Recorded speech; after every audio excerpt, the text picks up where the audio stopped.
Hi there, and welcome to another interview. Today I've got Coach Bronson with me, but I just want to give you a bit of background why I introduce him now, because I saw him with Casey Ruff on, I think it's Boundless Body, I think it's Mhm. called.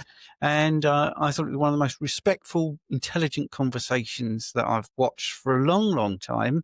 And I thought, well, that doesn't sound like Bronson. What's he?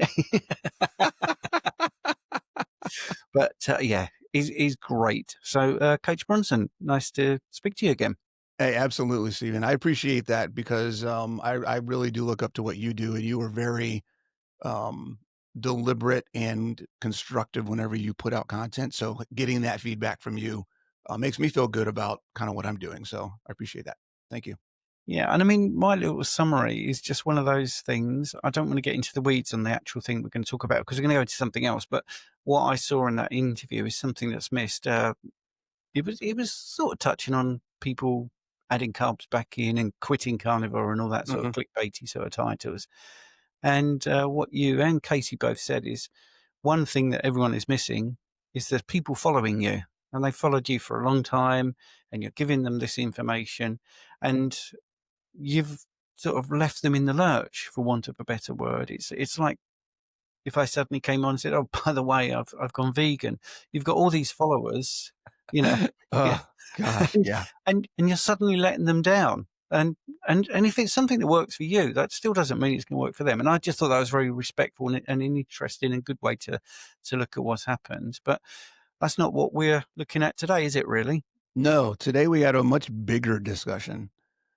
Um, and I don't know. I guess we could start if you don't mind me telling a little bit of a story, and that is just my journey over the past couple of years has gone from being a coach, having programs, working with people one on one, which I've been doing for almost 15 years now, to I'm getting my doctorate. I've been focusing a lot more on the research side of things, publishing papers, trying to understand and influence the body of knowledge that currently exists as far as when we talk about sports nutrition, ketogenic research, because there really is um, two things I want people to understand when we talk about research and science.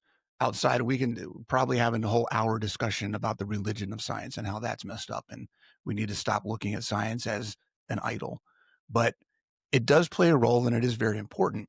But what we have to understand is that, particularly when it comes to ketogenic nutrition, ketogenic diets, we're at the very cusp of innovation, right? We know that the ketogenic diet, right? Modern society, we consider Atkins, right? So the 70s is kind of where the revolution of low carb began.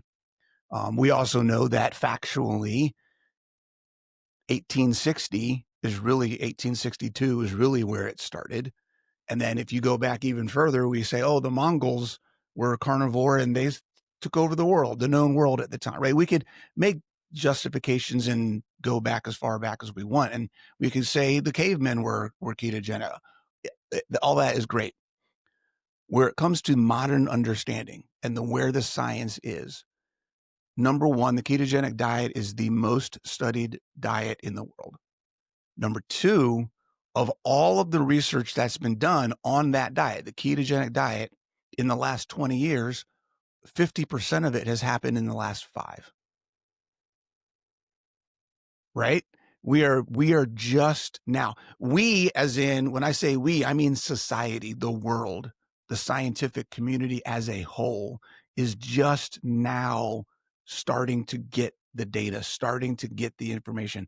We are nowhere near the part where people start looking at it and going, wait a second, this doesn't make sense beyond our community. Our community, we've been saying, hey, this doesn't make sense for 10 years, right? We're what you call cutting edge. We're innovators, right? Society is laggards. If you're familiar with the groups of adoption, right? We're the innovators. Society is the laggards. They come behind after everybody else proves it and shows that it works and all these. Then most of everybody comes on the back end.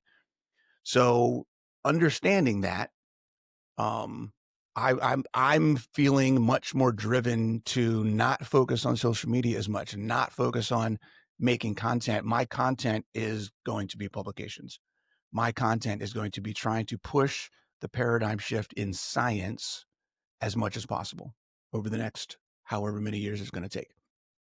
That being said, I have been digging into research a lot over the past year plus. Okay. I just published a paper last month. I got 3 papers I got 1 paper that was submitted for publication last week. I got 2 other papers that should be submitted for publication within the next 2 months. And I have a goal of at least 3 papers a year indefinitely. Like, that's my goal. That's just what I want to do. Studies, research, reviews, proposals, perspectives, etc. In that process, I have identified so far, there could be more, 7 or 8 things that I commonly see in the existing data, not even in the data, in the conclusions and analysis that we get, the interpretation of the data, that are biased towards carb-centric nutrition or misinterpret fat or ketogenic adaptation. Yeah. Which either of those things is going to mess up either how you structure a study. What is your protocol? What does your intervention look like? Or once you get all the data from whatever study you did, it's going to color or have you draw inaccurate conclusions based on the data that you have. Yeah. So And that's what I see. and And that's that's what I want to talk about, because I'm seeing it so much. I'm like, oh my God, how is this happening everywhere? well, I mean, it happens in my world where we talk about bloods, for instance, and it's that ingrained preconceived ideas. And I always use this analogy that if I I'm 61, if I go to the gym and I run 100 meters in 16 seconds, and I want to find out, is that okay? Well, if the preconceived idea I have is I should be running about 11, 12 seconds. Well, firstly, where have I got that information from? So I'll go into the gym and I say, look, I just want to look at some tables of guys running 100 meters. What, have you got that? So I go and look at it. And I look at the board and I think, wow, I am really unfit. Yeah, look at there's 10 guys here. They've all done under 12 seconds. And then the manager comes out and says, oh, you're looking at the wrong board, because the over 60s is over there. So we go and look at the over 60s, and all of a sudden, from being absolutely demoralized because of my perception and my beliefs and the data, I've gone over to the board that I should be looking at. And in that moment, without any other changes, I'm really fit. I'm thinking I'm doing really good here. Yeah. So that's my silly analogy to get across what you're saying. And something, obviously I've got an honours degree. I didn't go any further in the science because it frustrated me so much. But the conclusions didn't match the data, and also didn't make sense when you looked at the whole body. So one thing, and it just really strange timing, I've actually decided to get into a lumen and keep measuring my VO2 max and all that, because I don't do those sort of things. Mhm. And the lumen is actually coming this week. So the timing is really great, because you're very we're not annoyed, but frustrated by the misinterpreting of oxygen consumption, for instance, and movement economy.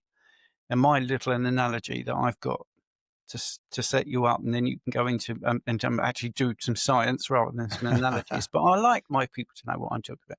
Yeah. You can have 2 cars and they can do the same track and they can end up doing the same distance. Forget time for the moment, and one can use up like 8 litres of petrol and one can use 10 litres of petrol. And you go, right, well, the first car using 8 litres, well, that's more efficient. Well, hang on a minute. We don't know anything about that car. It could be a very small car, and the other one could be a high performance muscle engine. Mhm. And the one that used 10 litres of fuel is more efficient, actually, when you look at what it's moving around, the acceleration it could do, all those sort of things. And it's nuance, isn't it? It's not just And it's not one just number. and it's not just the car. Maybe it's a sports car versus a sedan versus a Yeah. truck Yeah. versus a semi. Yeah. And because we're also not talking about just the car, we're also talking about the fuel that goes in.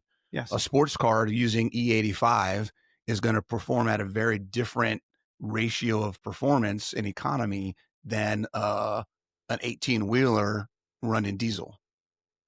Yeah. right? Well, let's go into your let's Very go into the different comparison. You can't compare the two. And that's exactly when we talk about this first thing, misinterpreting oxygen consumption, that's exactly the problem in a lot of research is they look at oxygen consumption and go, well, this guy's fat adapted. His oxygen consumption is going through the roof. That's bad.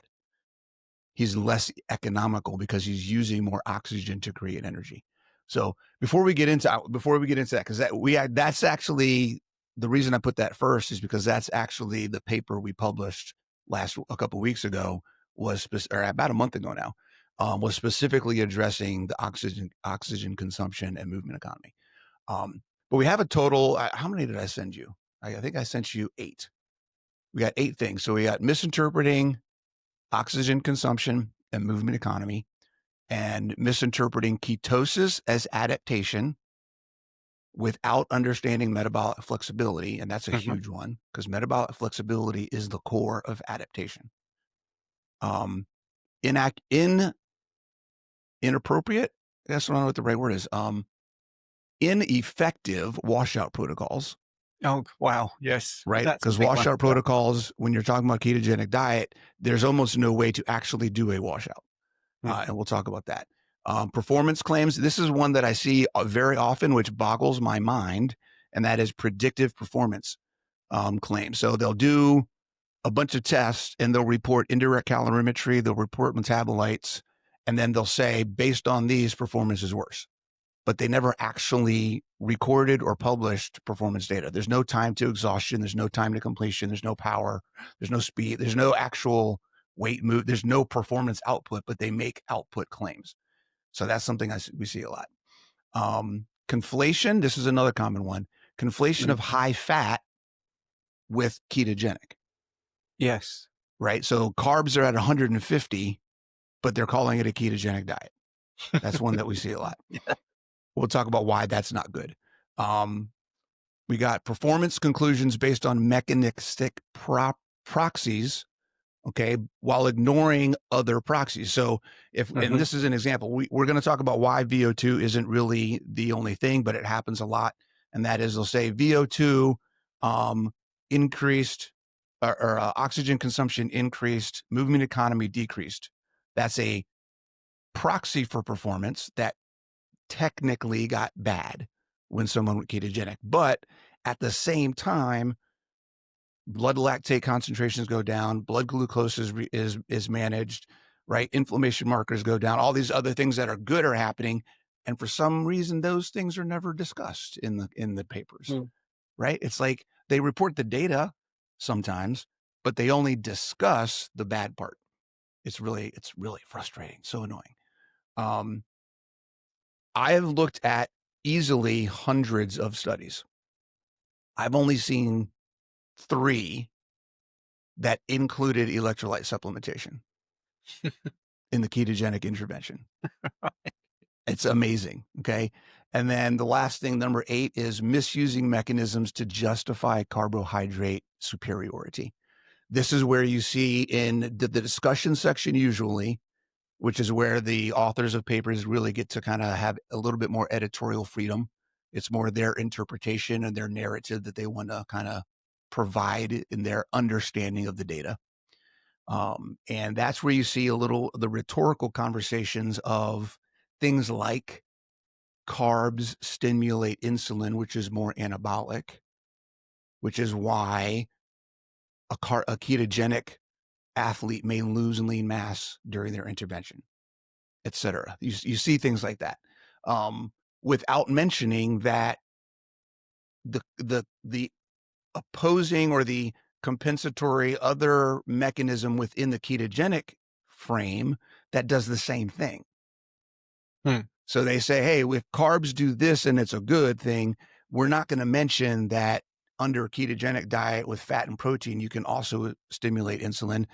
And by the way, it's actually more managed and controlled.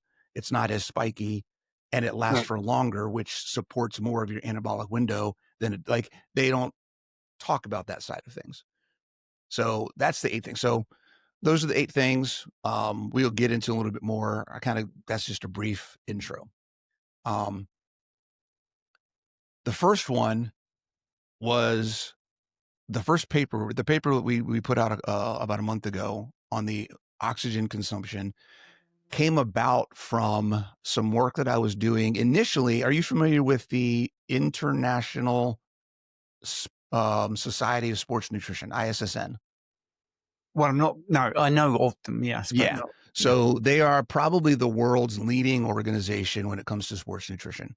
They've got a bunch of really high level certifications. You got to have all of these education to be a member, all of these things. They hold conferences all over the world, et cetera. They came out in 2024 with a position stand on ketogenic nutrition and sports performance with recommendations for how athletes should approach a ketogenic diet. Guess what it says? No. Guess No. what it says? It says their conclusion is that in general, ketogenic diets do not have are not significantly different and possibly detrimental, which is an interesting phrasing, Mm. to athletic performance, right? So it's like, we're not saying that it's bad, but we're not saying that it's good. And you might want to be concerned if you do it, Based on right? what? The primary factor, and this is a perfect example of a little bit of everything here because they did it as a literature review. So they looked at a bunch of different studies, included that in their analysis. The studies that they showed when it came to strength and hypertrophy were no significant difference. The studies that they showed when it came to anaerobic output was no significant difference. The studies that they show when it came to high intensity work, no significant difference. The studies that they talked about with body composition, no significant difference.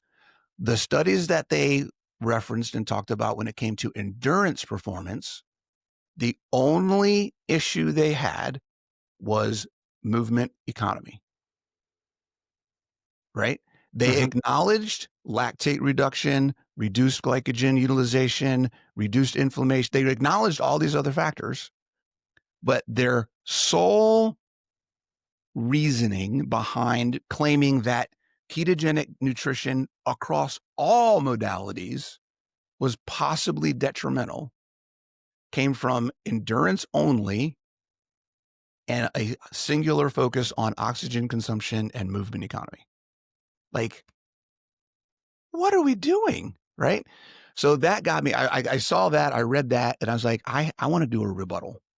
Like, I have to, something, this is ridiculous. Something has to happen here. So I started doing a whole rebuttal for all of the different points. And then as I got into it, I realized, they already say on all these other ones that there's no difference. I don't need to rebut that. It's this oxygen consumption thing. It's this VO2 max. It's this Can you explain for the movement listeners economy. movement economy? Yeah. What So they meant? the idea behind movement economy is based on a hyperfixation, I guess, or a singular focus on oxygen consumption. So Hmm. we think about VO2 max. We think about when we're aerobic, when we're doing aerobic exercise that requires oxygen as part of the as part of the chemical process to create ATP.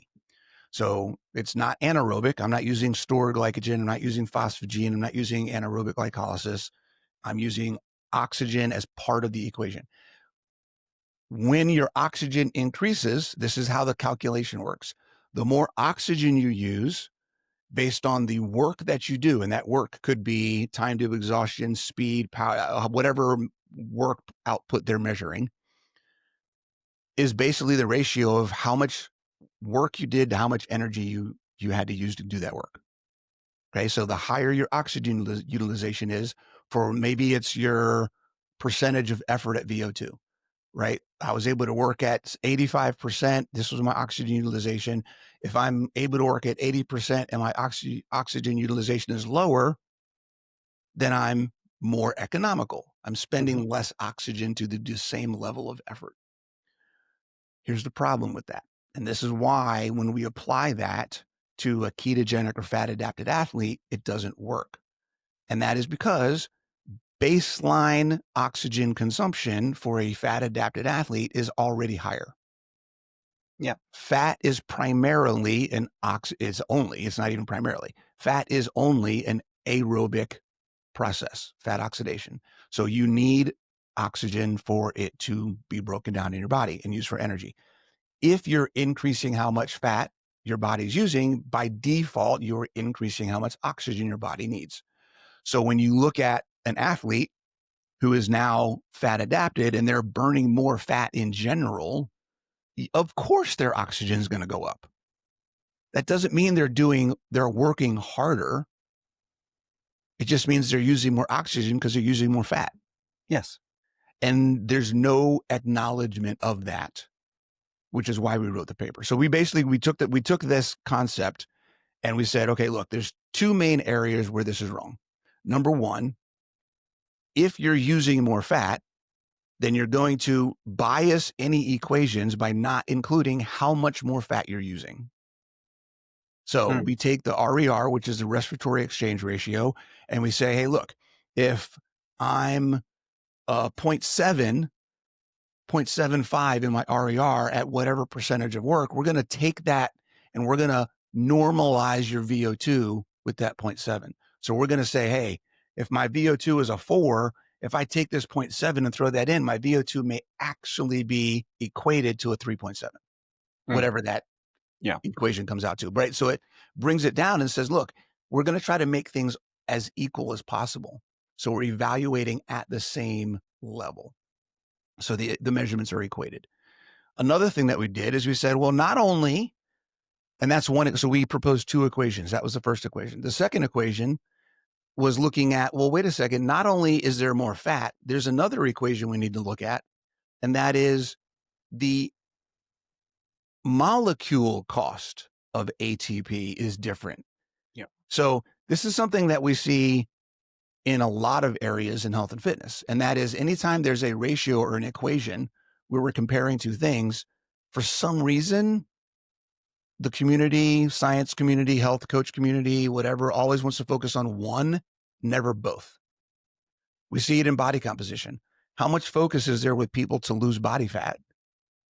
And until recently, no one's even brought up the idea that, hey, if I increase my lean mass, I will automatically drop my body fat percentage, whether I lose any weight, any fat or not, because it's a ratio. Whenever there's a ratio, you can manipulate either side to change the outcome, right? If my triglycerides and HDL ratio are off, I can either raise my HDL or I can drop my triglycerides. I don't have to focus on just one of them. And that's what we're seeing in this movement economy discussion is scientific research focuses on the oxygen and they completely don't even consider the substrate itself, right? So fat creates about 4.2 ATP per molecule. Carbs create about 5.5 ATP per molecule.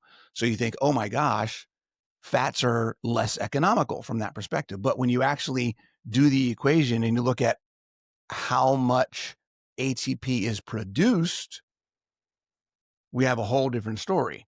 Yes. Right. We're talking in the 30s, like 32 to 34, depending on which equation you're using for carbs to create ATP. And depending on what type of fat you're using, anywhere from 106 to 200 molecules of ATP for fat oxidation. It's like an 18% wash between the economy of both sides of the equation and the actual ATP production. So when we actually look at fat as a substrate included with the oxygen that's required, it's 18% more efficient than carbs. So that was basically these equations, and what we put out there basically said, look, this is how we should be looking at fat oxidation, VO2, movement economy, and how we should be evaluating them in the literature. And then we took some existing data. We took 4 studies, 2 studies that showed performance sustainment and 2 studies that claimed performance decrement. We took all the data. We came up with 8 data sets out of the 4 studies, and then we reevaluated them with the formulas. And we showed that once you reevaluate all the data, all of the claims of negative impact wash out within the standard deviation of the entire cohort. Right? So it's we can show with this correction that the output from a metabolic efficiency perspective is consistently sustainable, regardless of carb or fat intake. Yeah. I mean, basically when you're keto adapted and an athlete, you're yielding more energy per breath. I like to always get to be very Yeah, simplistic, yeah. but you're right. And I mean, the ratio thing, and that's beautifully explained, by the way, because I'm always banging on about the HDL to triglyceride ratio. I know that's going off a little bit what you're saying, but the principle is always the same. When Yeah. people say, my ratio is really bad, how am I going to cut one and build the other? I say, well, actually, let's focus on one, just do one. Or it's a bit like bodybuilding, isn't it? You know, when people say, I want to build muscle and also lose fat, which you can do, Mhm. but it's also easier to build muscle when you're not thinking about cutting fat at the same time. So it's context driven, isn't it? All of this. Very And much so. Very much so. And you're that's the you're thing. I don't it makes me wonder. I think there's probably a convergence of the last, let's see, 20, 50 or so years, because you realize that it's only been about 55 years that carbs have been the focus of sports nutrition. That mm, before that it was protein. Right. yep. It wasn't until the mid 60s to late 60s that we started looking at, hey, wait a second, maybe carbs can provide more energy than protein. Protein was considered the primary source of energy for exercise until the Olympics in 72. Mm, It wasn't, I mean, we're only 50 years into carbs being the yeah. primary, considered the paradigm, right? So if you look at, are you familiar with Kuhn's law of scientific revolution? Oh no, go on. Kuhn's, you should totally look it up. I forget the name of the book. He introduced it in a book a long time ago.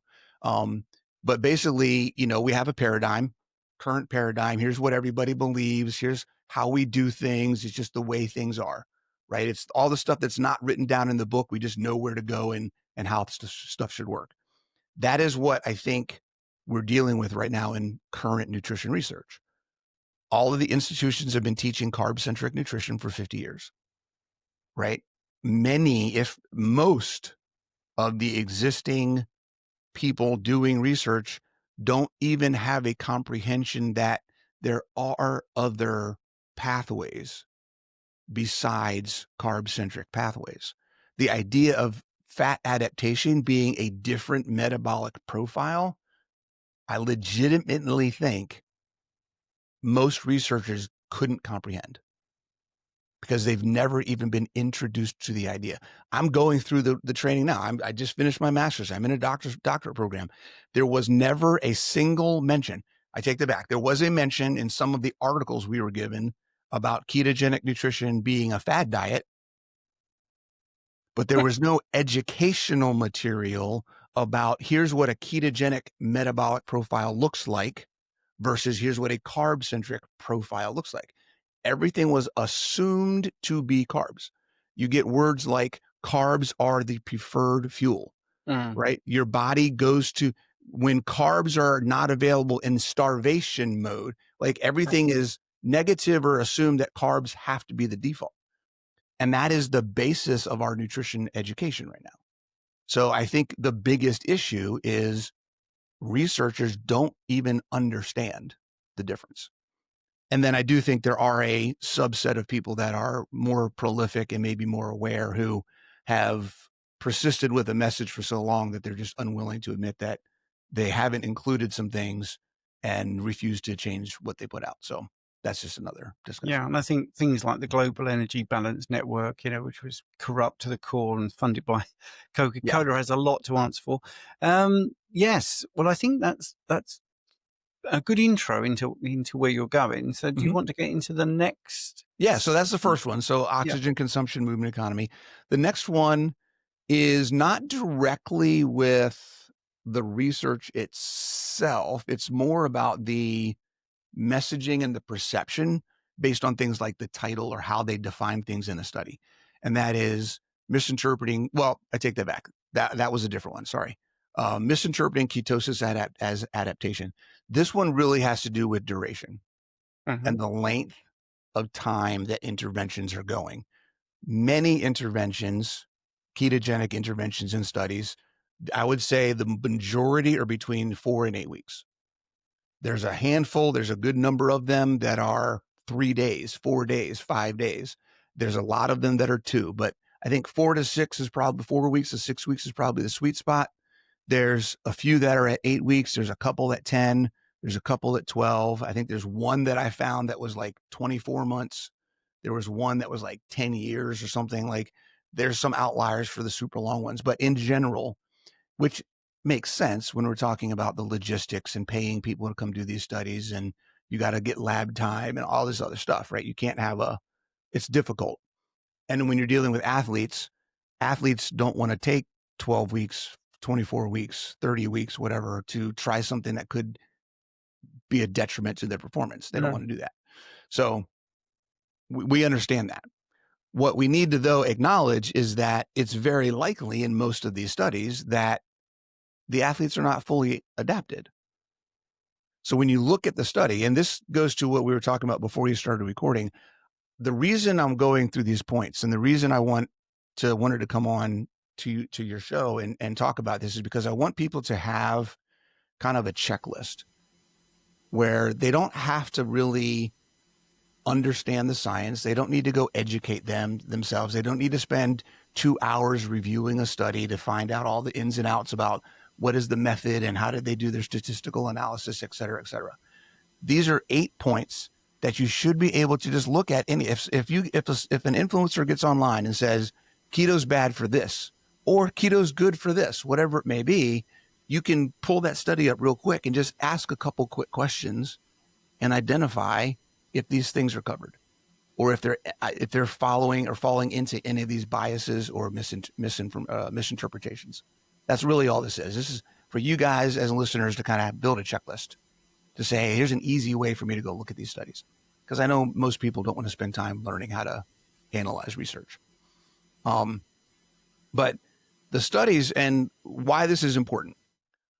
Most of the studies use 2 main measurements. One is ketosis.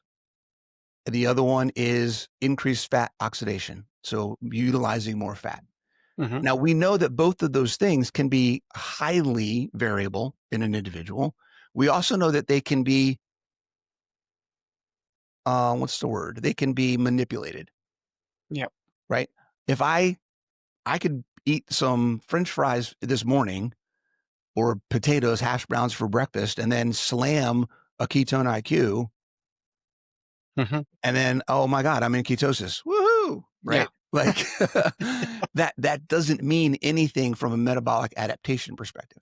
If I start eating a lot of MCT, if I do a lot of MCT or there's things you can do, much like if I take pregnancy hormones and then go on a pee stick, I could be pregnant according to that pee stick.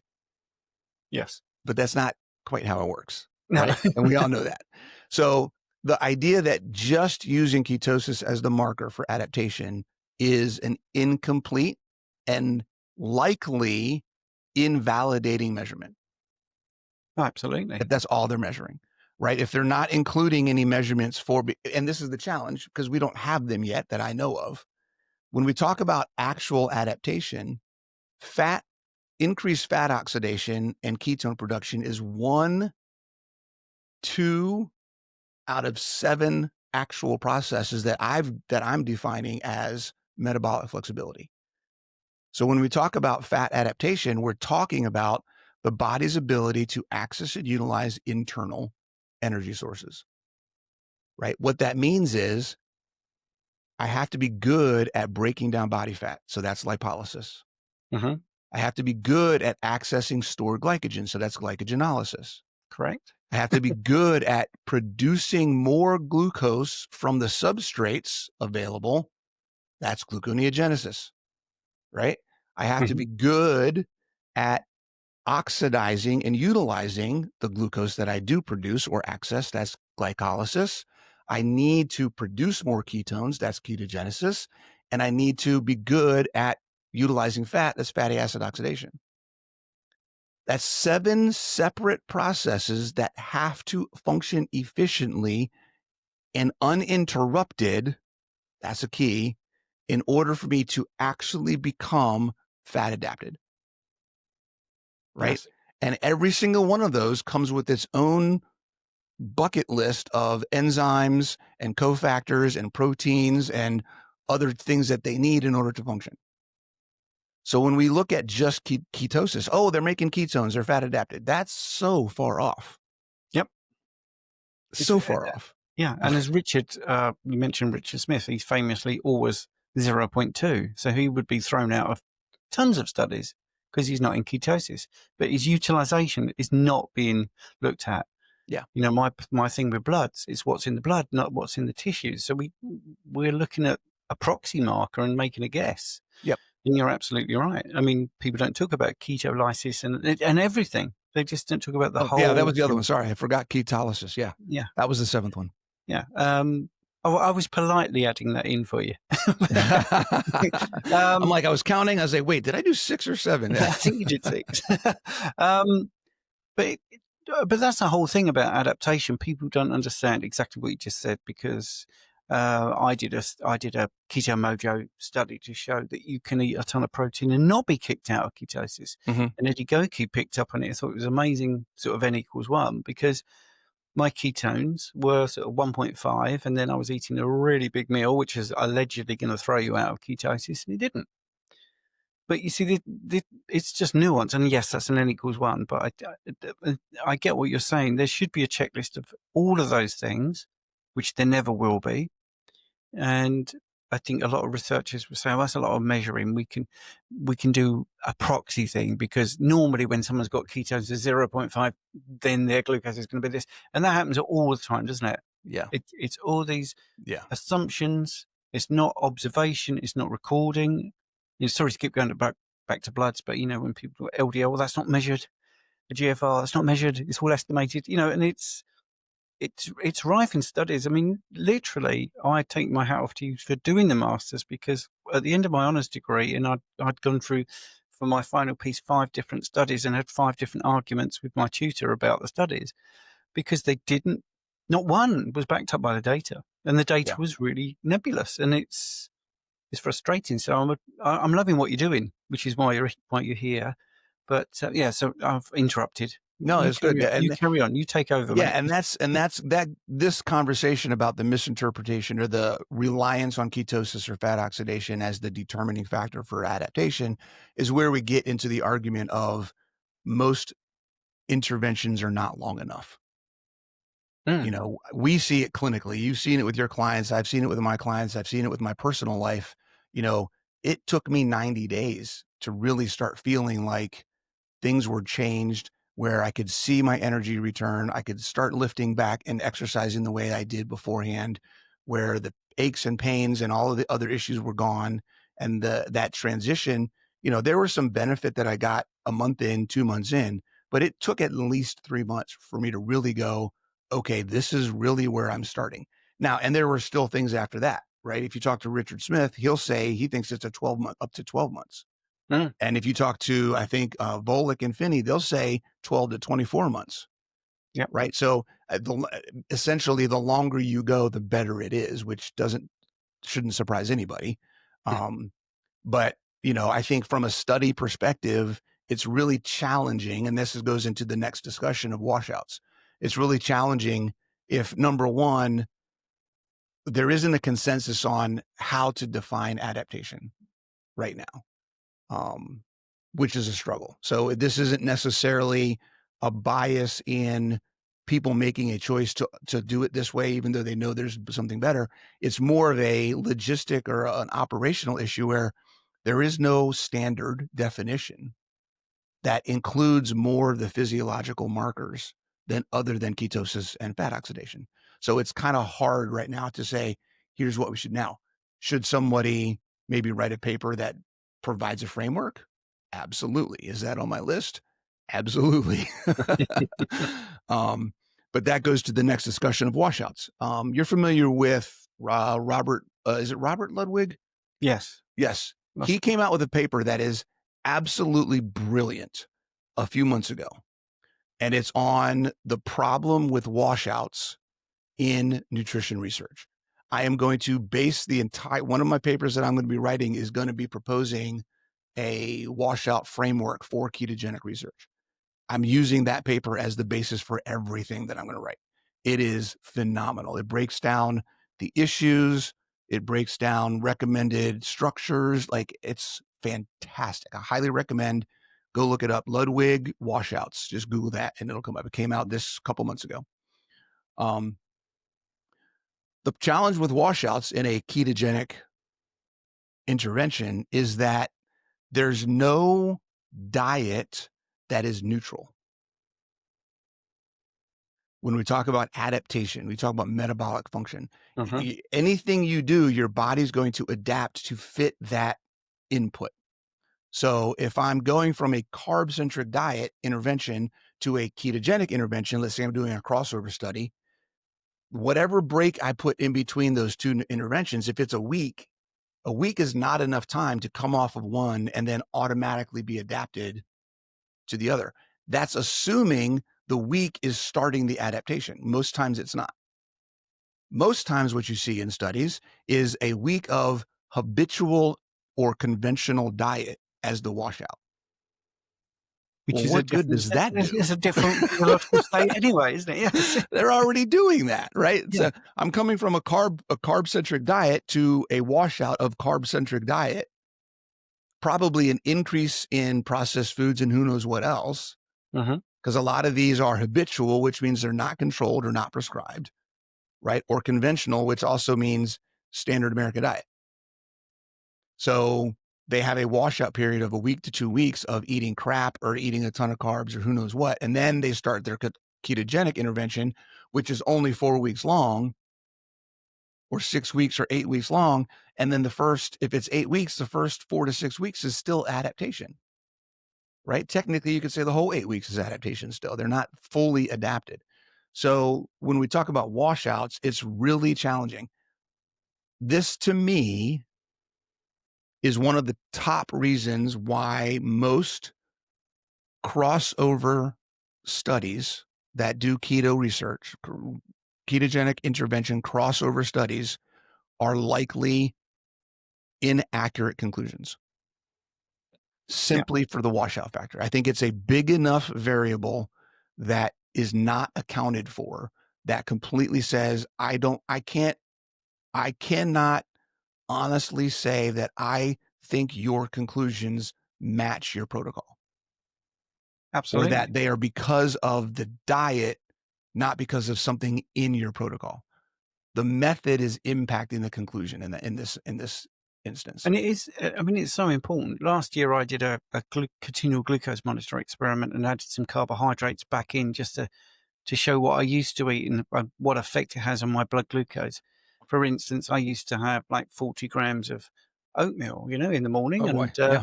I wanted to be really fair. What I didn't tell people was the 4 weeks running up to it, I was doing these things because I didn't want people to say, well, yeah, you've flipped straight to carbs. You're going to struggle. Well, I can't afford to do 8 weeks on carbs and then do 4 weeks of CGM experiments because, well, what actually happened was my health went downhill and it was terrible. And I only did 2 weeks on the CGM because I couldn't cope. And when I tell people, actually, I then came off quickly, so basically it took me 6-7 weeks to do a 2-week experiment because I wanted to be as fair as possible. I'm being kind now to researchers. I get that it's expensive and you can't pay 17 people to do these things. So it is a limitation, but it's a limitation that is absolutely underestimated, because if I have a new consultation and the person says, I was vegan for 30 years, I've been carnivore for 4 weeks, should I get some bloods? I'm like, you're going to have 30-year vegan bloods. You're not going to have 4-week carnivore. Yes, it's not bad. It's not a bad baseline, and they get that straight away. They understand that straight away. Yeah. And I think it's the reason I really like you is because you think normally, or how I think, and you immediately see all the problems. Yeah. And we take this as hard science. Nutrition science is about as far away from hard science as anything possibly could be. You know what boggles my mind, and I think something you just said clicked this word in my head. I think the curiosity in science has been lost. It has. I It has. really think people just, especially in nutrition science, the questions people are asking, it seems from what I'm seeing that they're asking questions to prove a point, not asking questions to find the truth, Well, that's definite, isn't it? I mean, when you look at right? industry-funded studies, they know the outcome before they've started, and they Yeah. even design it to get the outcome they want. It's really sad. Like, I look at Yeah. this, I'm like, "Guys, this is not science." And I'll just let me be, completely transparent. I We all have biases. The Mhm. reason I'm doing all of this stuff, the reason I'm going in this direction to be more science, involved in the science and doing literature and adding to the body of knowledge is because I think there is a story to tell, that the data exists, but we're not talking about it. We're not seeing it. It's not being acknowledged. I would say that flat out. I don't foresee in the near future any new data coming out that makes us change our mind about ketogenic nutrition. What I see is reanalysis of the existing data and a new understanding. Yes. Because from what I'm seeing, all the data is out there already on all the benefits, the long-term performance enhancements, the quality of life enhancements, et cetera. And most of the work I'm doing is systematic reviews. I'm looking at existing data. I'm not going out doing new research. I would love to, because I think there are some holes, but in general, the data is already there. We just need to go back and look at it with a different set of glasses, right? Yes.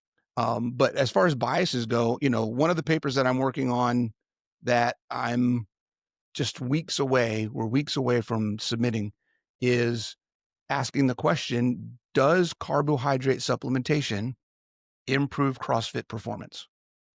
That's the question, right? And initially, with getting the study systematic review, we went through the hundreds of studies to find the ones that actually work.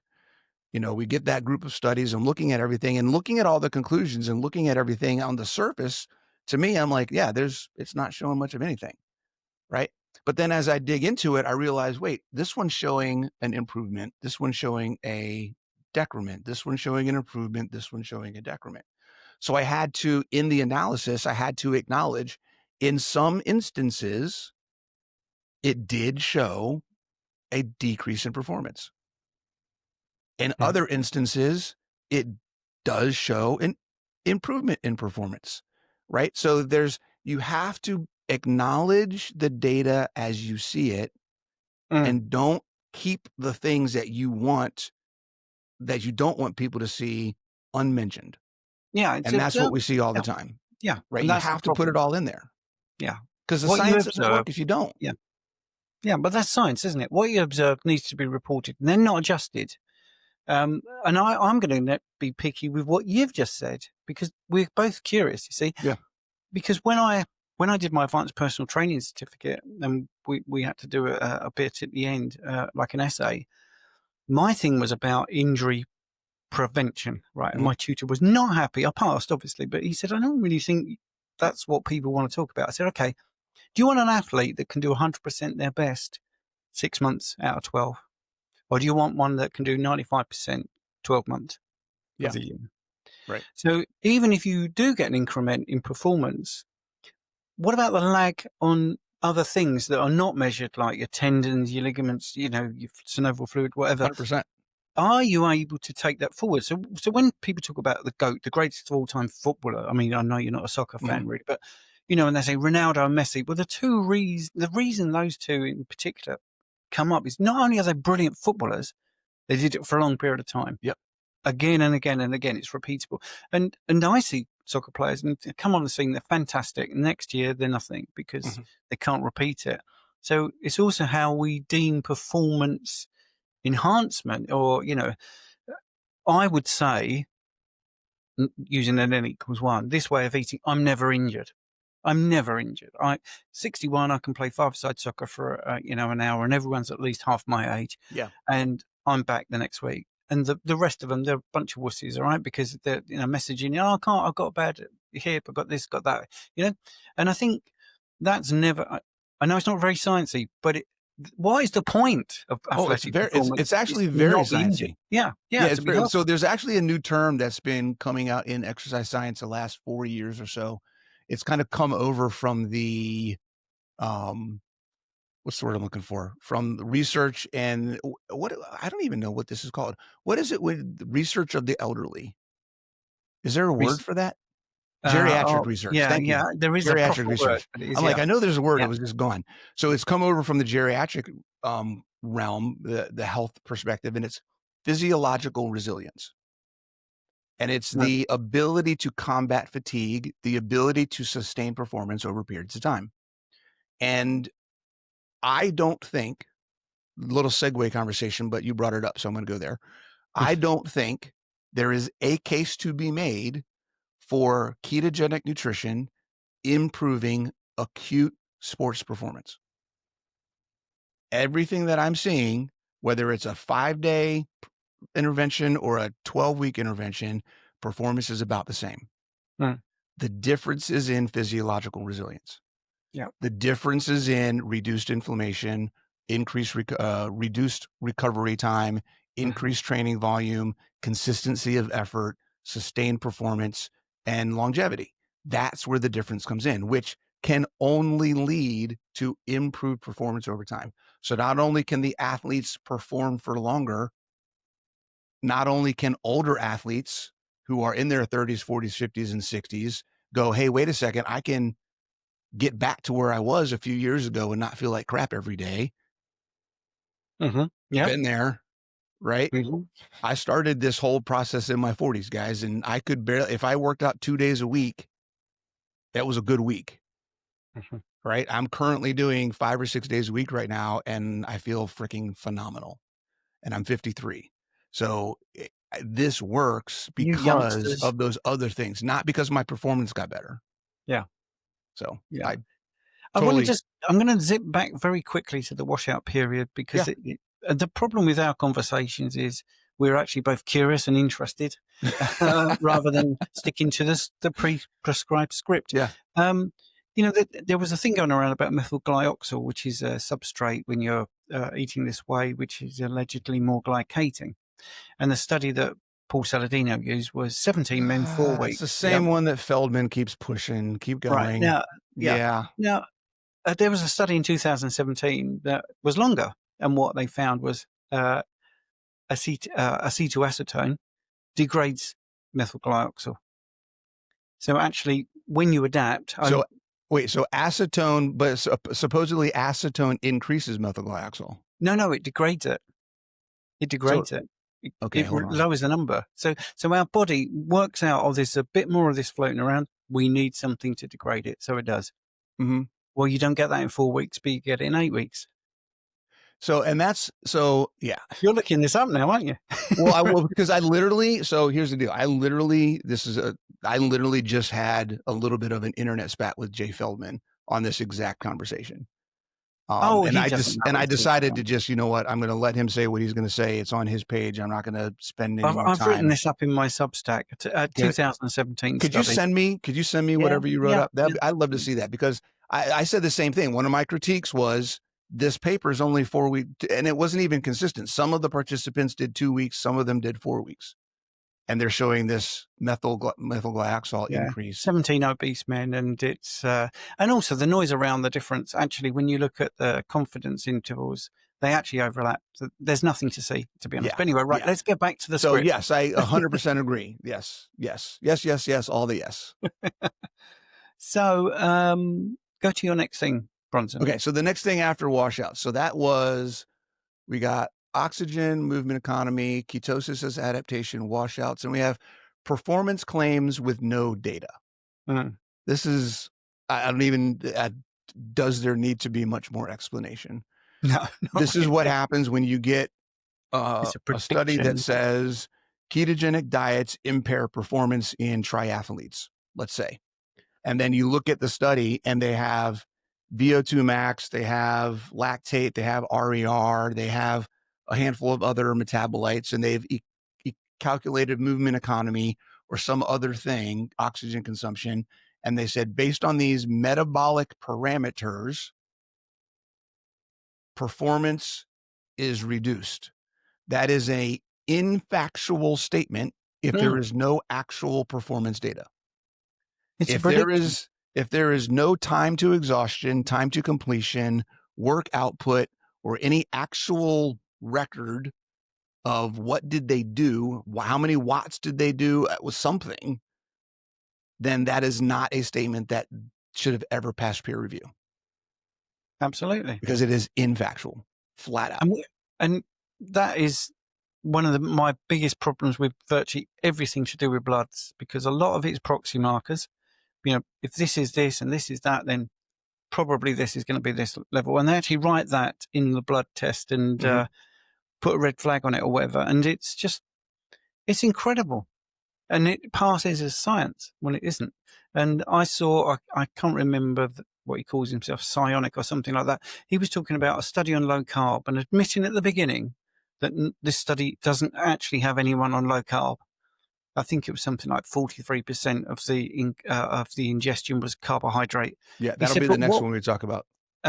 but what we can do is we can extrapolate. No, you can't. You just can't. Because what if you haven't got a linear association? What if you've got, a parabola? You can't do it. Yeah, what we're doing at that point is we're literally saying, okay, I have an Audi and I'm going to say, because all cars are the same, here's a manual for a Mercedes. Now go fix your Audi. Yes, that's good. That's literally what we're doing. It doesn't work that way, guys. No. We're talking about two completely different metabolic organisms, or not even organisms, structures. They're built differently. And that's the thing, I think, playing devil's advocate and trying to be as generous towards researchers as possible. I think many of them just don't understand it. They don't realize that literally a carb-fueled athlete has a different metabolic structure and processes, and different things are upregulated and downregulated. It looks completely, it's like literally looking at a carb-centric person is Van Gogh and a fat adapted person is Michelangelo. Right? That's literally what we're talking about. They're two completely different things. They don't work the same. They both use paint. They both draw things. They both work on a canvas, but they're completely different. It's not the same thing. So one could do lots of sculpture. You see, Michelangelo is obviously the low carb. There we go. Maybe Leonardo. I don't know whoever another painter is. I get my Teenage Mutant Ninja Turtles mixed up all the time. Okay, so that is performance claims with no data, and then here's the one you just mentioned: conflating high fat with ketogenic. This one, I think, I do wonder sometimes if people are doing these studies completely ignorant of what ketogenic is and haven't done any research to find out what even the generalized standards are. Right? We know, most people know that the generalized standards of ketogenic diet in research should be 50 grams of carbs or less, and 10% of total energy intake or less. That's the general, it's not written down as what it is, but most of the premier studies that have done keto, that's kind of the framework that they base it on. There are a good number of studies out there that say high fat or ketogenic that are high fat, but they're 120, 150, 160 grams of carbs. Yes. And it's like, guys, that's not a metabolically solid state to be working in. Now you're actually partially, because you can still create ketones. So that's where this overlap comes in of misinterpretation and misunderstanding. Well, we tested ketones and they made ketones. Yeah, because they're eating 60% or 70% of their diet, right? Because you have them eating more food in general. They're getting a crap ton of fat. They're making ketones, but you've also got them eating 100, 150 grams of carbs. So they're still inhibiting the internal metabolic flexibility process we talked about, right? They're not accessing any of their own glycogen because they're shoving it in their face. They're not really getting good at utilizing body fat. So all of this, it's like they're trying to shift into fat adaptation, but that amount of carbs is not allowing it to happen. So it's actually extending the non-adapted phase So any of that adaptation time frame for that intervention is essentially invalid from a ketogenic perspective. Yeah, absolutely. And it drives me nuts, to be honest. And I've had this for well over 11 years now, where you pick a study up and you just think, oh, well, I thought this was going to be a study about low carb. Yeah. And I remember one that was featured on the BBC, the wonderful bastion of independence and being fair. And there was a graph, I can't do it justice, where they were looking at reducing carbs. And then there was a dotted line. And they literally just said, well, if you keep reducing carbs, this is going to happen. And that was in the national news. Mm-hmm. And it was just fantasy. It was literally just fantasy. Yeah. But it was headlined high carb. And they didn't put one participant on a low carb diet. It's just incredible. I saw because I don't know how we define low carb, but I did one of the studies I was looking at recently was high carb versus low carb. And it was like, 300 grams versus 150. And I was like, what's even the point? Right? What is even the point? Yeah. So that's one. And that's a super easy one. If the grams are over 150, it's probably not ketogenic. Yeah. Right. And again, being nitpicky about the definitions, technically, yes, it's ketogenic if you're creating ketones. That is not the same as being fat adapted.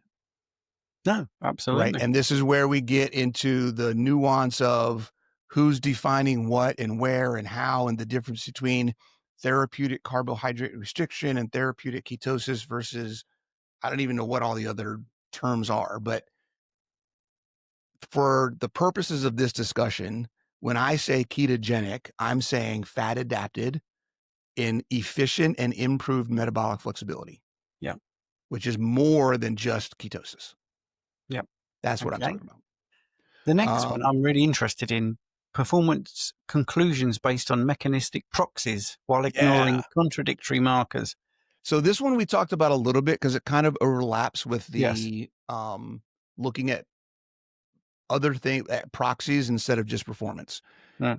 A lot of times when they do that, they'll say oxygen increased, movement economy decreased, and performance is impacted because of that. In the same study, lactate production went down, glucose management was stable. Yep. Right. Inflammation markers are decreased. Fat oxidation increases. Triglyceride HDL ratio improves. HDL increases. All of these other markers improve by every factor you could possibly think of. But because there was one negative, it's bad. Yep. It drives me absolutely crazy. And the other part of this discussion is also the insistence on good things. This marker, if it changes in this direction, is good if it's from training adaptation.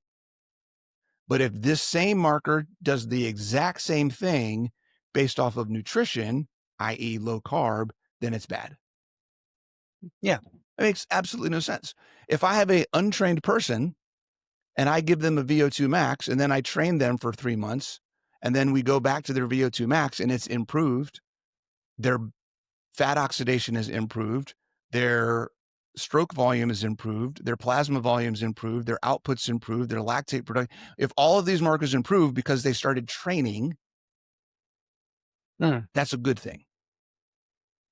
If I take that same person and I say, now I want you to stop eating bread and chips and cereal and rice and just eat ribeyes for 3 months, and it improves again beyond that, or even if it's 2 people at the same level and I do one training and one nutrition, the one that did the nutrition intervention will consistently be interpreted in the negative, even though the changes are identical.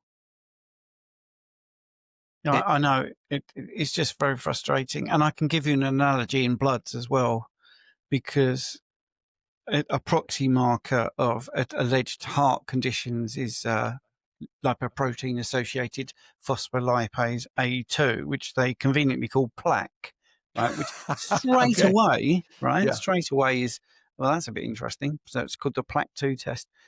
And it's allegedly associated with cardiovascular risk. Now, I'm lucky enough to have lots of data from people that have a fair bit of money to do some blood tests. And it also degrades oxidized LDL. Now, I've actually been able to track people, and they've said, "Oh, my doctor said this is a really bad marker for heart issues." And I said, "Well, hang on a minute. Let's check your oxidized LDL. Ah, look, that's in the red. Well, if the plaque 2 test is high, well, I'm going to tell you in 3 months' time, your oxidized LDL is going to go down because that's the body's response." Mm-hmm. And so that's a proxy marker that is completely inappropriately Inappropriate. attributed, Yeah. completely. Yeah. But it's endemic in the mainstream because there could be an argument that if you're not on this way of eating, your oxidization status across the board, of which oxidized LDL is a proxy marker, if your oxidative stress is off the charts, then your plaque 2 will be off the charts. And yes, those people will get heart disease, but they Right. haven't looked deep enough. Or now we've got the more nuanced tests for the lipoprotein fractions. There's not been enough joined up thinking, and it's really frustrating. Sorry, the thing is, talking to you, obviously, what I'm actually trying to get across to people is it's everywhere. It's right. Right. It's the methodology. The methodology is absolutely nailed on wherever you go in mainstream research or medicine or pharmacy, whatever it is. There's too many assumptions. There's not enough joined up thinking, and there's a lot of, well, this is what it's always been. This is what we've Right. always thought. This is always associated with this. Well, hang on a minute. Most people don't eat carnivore. Most people haven't been ketogenic. Now you've got a population that's worth talking about because it's a big chunk of people, and their bloods look different, and Yep. performance looks different, so adaptation looks different. You can't keep harping back to 1978 and a study that said that this is associated with heart disease, Yeah. because we've moved on. We Yeah, can measure absolutely. everything better. You're talking about right now. This goes back to the theory of scientific revolutions, right? We have the paradigm we talked about. We have normal science. That's how we do business in the scientific and medical community. And then we have anomaly. We are in that anomalous phase right now where the discoveries and observations don't fit the current paradigm. Yeah, we're right? paradoxes. We are living in a paradoxical time. At Yes. some point in time, and this is hopefully what we can contribute to, what your listeners can contribute to, is we need to push that paradox till it becomes a crisis, where the community as a whole has to do something about it. They have to accept, wait a second, there's another way to do this. There's another way to think. We need to reevaluate what's going on. And I think we're getting close. Just Yeah. the fact that keto is becoming more and more researched, more and more. I just looked today. I got notifications today from one of the websites. There are four systematic reviews that I didn't know about that all happened in the last 3 years on ketogenic diets and sports performance. Wow. I was like, wait a second, where did these come from? Like, how did I not know about them? One of them came out just a couple months ago. One or two came out in 2024, and I think another one was 2023. But it's starting to happen. People are starting to ask questions. We just need to make sure that as they're asking questions, they're asking the right questions and they understand the context of how the answers are applied. Yes. That's where the challenge is. Cool. Okay. 2 more to go. Yes. All right. Um, Ignoring electrolyte balance in low this one, carbohydrate I'll intervention. tell you, anybody flat up, if you're looking at a ketogenic paper, a paper that's researching ketogenic nutrition, and they don't have a plan for or an intervention that includes supplementing electrolytes, nothing in that paper is valid. Yep. Flat out. Now, if it's just metabolites, okay, great. I should say if it's a ketogenic intervention they're studying with performance output. If they're going to say we put these people on a ketogenic diet and we tested their peak power or their total work performed or their time to exhaustion or time to completion, but they didn't account for supplementing electrolytes, none of that performance data is valid. Mm. flat out. No And we can conclusions just could make be that drawn. easier for people to listen to, because when you adapt from a standard American diet or other diets to ketogenic, it's pretty well known. You're going to lose some water weight, or that also means you're going to be losing some electrolytes. It's that Yep. simple, isn't it? So it's Yep. got to be factored in. It's just got to be. It's got to be. We know for a fact, and this is one of the things that drives me nuts. This is one of the things I talked about with Richard on our video that we did with D. Nicolantonio's issues with ketogenic diets and performance. He's the electrolyte guy. Yeah. He's written 2 books, one of them specifically on nutrition and performance, where he recommends that if you're low carb, you should have a minimum of 1 to 2, sorry, not low carb. He recommends before exercise, you should have 1 to 2 grams of sodium before you work out. And he's got videos out that I've watched where he recommends that if you're low carb, that the first couple days you should do 2 to 3 grams of sodium, and then continue that. You don't need 3 grams every day, but additional sodium intake to make up for what you lose. He knows that it matters in general. He definitely knows, because in both of his books, he talks about the 2% water loss rule. If anybody's not familiar with that, the idea is that when you're exercising, if it's hot, if you're sweating, whatever it may be, you want to make sure that if you don't want to lose more than 2% of your body weight in sweat. Right. So not that anyone's going to measure that. You don't have any Mhm. real way to measure that. But if you're sweating a lot, you want to make sure you're rehydrating, because when you lose sodium, when you lose electrolytes in your body, all sorts of bad things happen performance-wise. Your Mm. brain stops working as well. You start losing energy. You start losing power. Your muscles don't function as properly. There's a whole bunch of negative impact when you don't have electrolytes. So if you're a researcher and you're doing a ketogenic nutrition intervention in your study, you have to account for electrolytes. Otherwise, you cannot say flat out, you cannot say that the performance outcomes were good or bad because of the ketogenic adaptation. Mm. Yeah. It's not a level playing The field. electrolytes is too big of a variable Yeah. to It's to to huge. to make that claim. And that's Fact- good or bad either way. Yeah. Yeah. You can't, it has to be It's there. a factor that you have to You put have in, to account for that. because, just again, I like using stupid analogies. It's like saying, well, we took all the low carb people to do this at high altitude. Well, hang on a minute. That's complete. No, you're now completely changing their performance again Right. without sort of adapting for it. So anyway, right. Last one, misusing mechanisms to justify carbohydrate superiority. Yeah. This is one that we Alleged see most superiority. often. Yeah. This is another rhetorical one that we see in the discussions a lot with, carbs stimulate insulin, or what are some other ones? Protein is, no, not protein. Carbs are protein sparing, right? I see that one all the time. That absolutely drives me crazy when I see these things. Guys, the body has multiple ways of doing things. Mm. And when we say that the metabolic profile of a carb-centric person and the metabolic profile of a fat-adapted person are different, we're not saying they don't do the basic things they need to do. They just do them differently, Mm. right? Your body needs to have an insulin response, and both profiles provide an insulin response.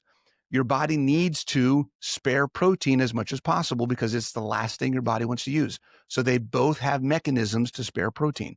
There is not one or the other that is exclusionary or should be excluded from the conversation. So you can't say there's a benefit to carbs for X and then not discuss the exact opposite mirror process that happens in the fat adaptive framework.